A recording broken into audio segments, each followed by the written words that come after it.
Assalamualaikum semuanya, apa kabar kalian? Semoga kalian baik-baik saja.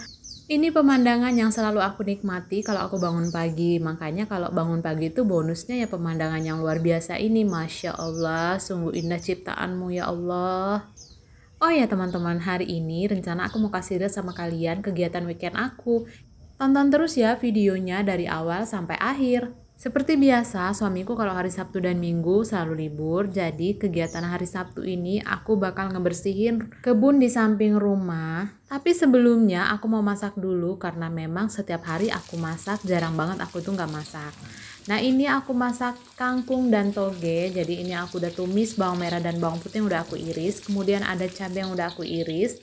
Tapi di sini nggak lupa aku juga kasih bumbu ulekan dan terasi biar makin enak, karena kalau cuman irisan doang kayaknya kurang enak, jadi kita tambahin aja biar agak pedesan gitu. Ini videonya banyak yang aku cepetin ya karena memang durasinya lumayan panjang banget. Setelah bumbunya matang dan wangi, langsung kita masukin kangkungnya. Oh ya, biasanya aku kalau masak kangkung di api yang besar ya, dan masaknya itu nggak lama, jadi dia tetap hijau gitu.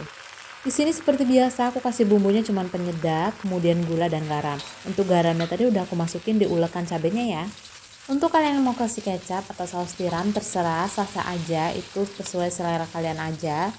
Ini nggak lama setelah kangkungnya setengah matang langsung kita masukin togenya. Togenya kenapa terakhir? Karena toge ini aku pengennya yang masih crunchy gitu. Jadi cuman beberapa menit dimasukin langsung diangkat. Ini udah matang langsung mau aku angkat aja.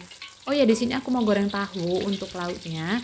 Makan kayak gini pakai nasi hangat itu udah nikmat banget. Kalau kalian mau lebih enak lagi, boleh tuh diulukin sambal bawang. Aduh, rasanya tuh enak banget. Di sini juga aku punya telur rebus satu karena aku nggak mau makan telur rebus, jadi yang makan telur rebus suamiku aja. Setelah sarapan aku dan suami aku langsung aja bersihin rumput yang ada di samping rumah. Setelah sarapan tadi aku belum ngapa-ngapain, belum nyuci baju, belum ngepel, dan belum nyuci piring juga. Dan ini aku langsung aja bersihin rumput sama suami aku. Kenapa pagi-pagi? Karena kalau udah siang itu di sini tuh panas banget. Mumpung mataharinya itu belum terlalu naik, jadi kita dahulukan yang di luar aja dulu. Oh ya, di sini aku ada singkong. Kemarin tuh udah sempat panen. Daun singkongnya udah berkali-kali panen dan ada juga tetangga yang mintain. Dan alhamdulillah banget walaupun ini cuman sedikit. Setidaknya kalau sesewaktu pengen daun singkong bisa langsung ambil aja di samping rumah. Karena kalau di sini beli daun singkong itu tua-tua banget dan menurut aku itu daun singkongnya kurang enak. Kalau untuk yang daun singkong aku bawa dari Lampung ini umbinya yang warna kuning atau singkong mentega. Jadi daunnya juga enak banget rasanya. Oh ya, di sini aku juga nanam beberapa sayuran, tapi untuk pertumbuhannya itu memang agak lambat.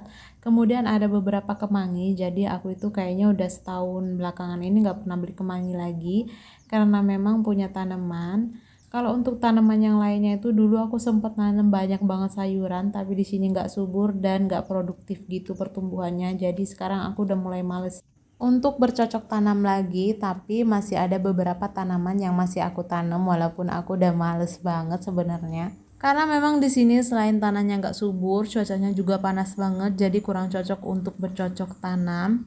Nah, jadi kalian kelewatan banget kalau kalian hidup di pegunungan atau di tanah yang subur dan kalian masih minta daun singkong, kemudian kalian masih minta rempah-rempah atau bumbu-bumbu dapur yang kalian konsumsi sehari-hari, itu benar-benar kelewatan sih menurut aku.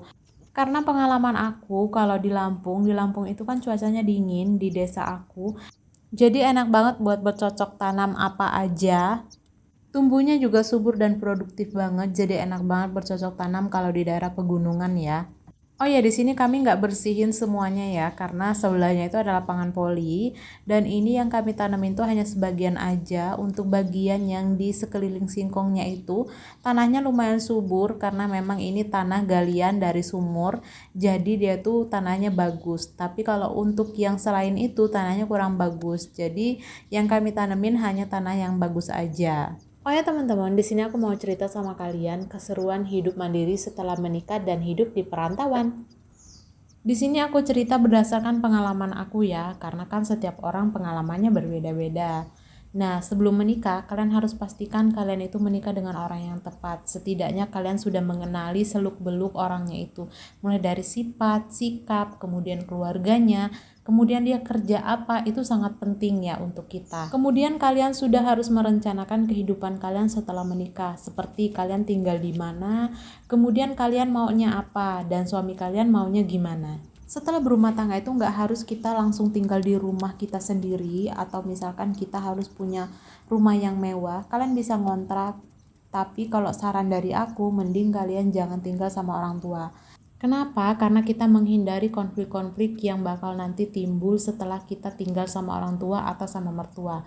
Kalau aku sama suami memang dari sebelum menikah sudah merencanakan untuk tidak tinggal sama orang tuanya maupun sama orang tuaku. Jadi, aku memutuskan untuk ikut sama suami aku merantau di Tangerang karena memang beliau sebelum menikah sama aku udah kerja dan merantau di Tangerang.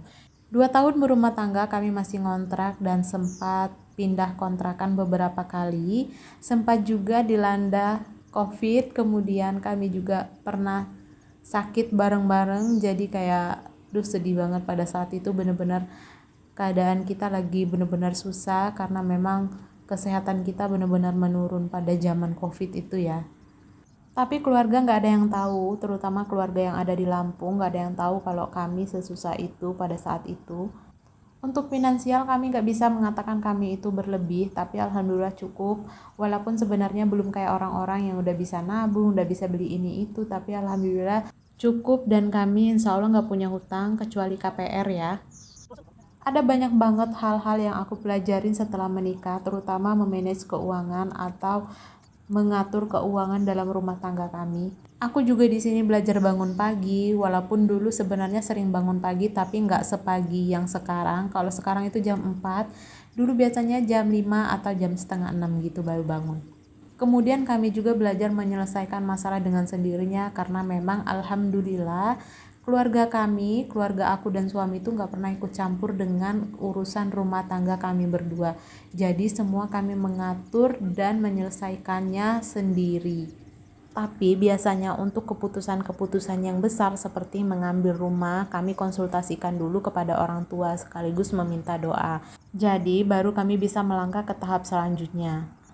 Enaknya lagi kalau kita hidup mandiri, kita itu nggak harus nyuci piring jam berapa, kemudian nyuci baju itu harus detik ini juga, atau misalkan kita harus masak sekarang juga, karena kan memang nggak ada yang mengharuskan itu. Tapi aku sebagai istri sangat sadar sekali bahwasanya suami aku harus terjamin untuk makanannya, kemudian bajunya harus bersih, keadaan rumah harus bersih. Karena suami aku itu bukan tipe orang yang kamu harus masak atau kamu harus cuci baju dan kamu harus bersih-bersih. Enggak. Jadi terserah aku aja kapan aku mau bersih-bersih, kapan aku mau masak, kapan aku mau nyuci piring.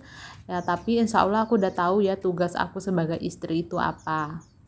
Dan kalau kalian hidup mandiri, itu biasanya konflik itu semakin dikit atau semakin gak ada.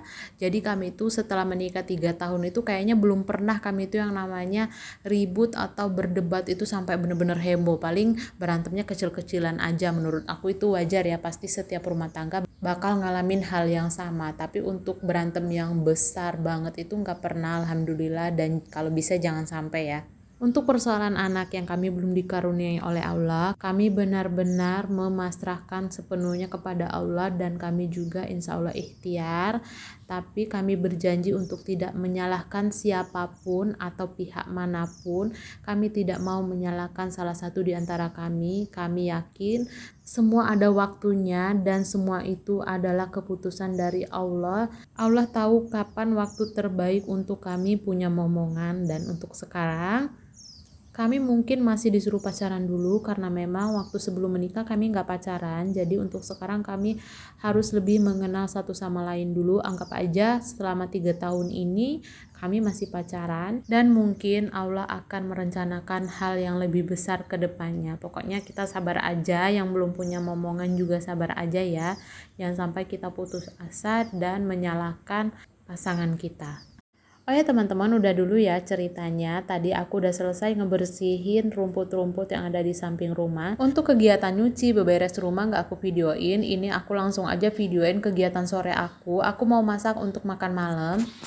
Dan sekarang aku mau lanjut untuk masak di sore hari, karena yang tadi kita masak di pagi hari udah habis. Ini untuk makan malam kita masak yang simple-simple aja. Di sini aku punya 2 butir telur, kemudian tadi juga aku udah iris bawang merah, bawang putih, cabai rawit, kemudian aku juga punya tomat. Telurnya aku orak-arik aja dan ini aku angkat, nggak usah terlalu matang karena nanti bakal kita masak lagi. Langsung aja kita masukin bawang merah, bawang putih. Di sini aku juga pakai kucai ya. Langsung kita orak-arik sampai bener-bener wangi. Kalau udah wangi setengah matang gitu, kita masukin cabai rawitnya.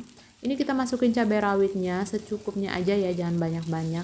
Ide masakan ini aku dapat dari TikTok, seliweran banget di TikTok dan aku langsung eksekusi. Ini percobaan pertama.